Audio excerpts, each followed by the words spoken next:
Ki derê zarokek bimre, Nelly Sachs.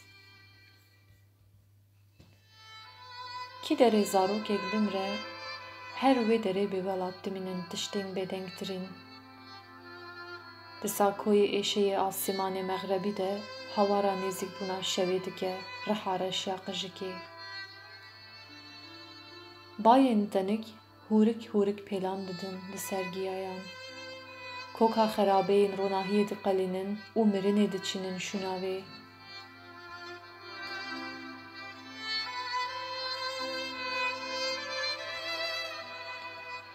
Ki derê zarokek bimre, her wê derê disojin bêdeng di nav nihêniya xwe de rûyên biagiriyên şevê jî û haya kî heye ji rehberên mirinê şandine.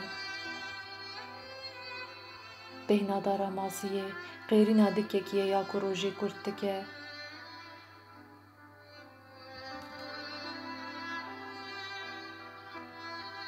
Demjimêra efsûniya payîza boz, nifirên xwe tejîkirine li hêlinên zarokan. Pêlên avê ber bi qeraxa tarîtiyê ve ditin. Xewa demê xişexişê dike û bi xwe re dikişîne.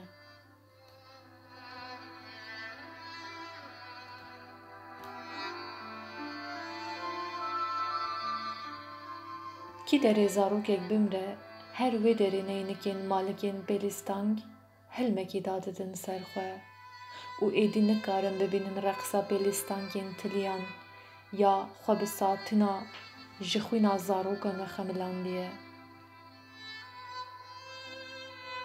Reqsa bêdengiyê di dûrbînê de diyar e mîna dinyaya qasî heyvê dûr.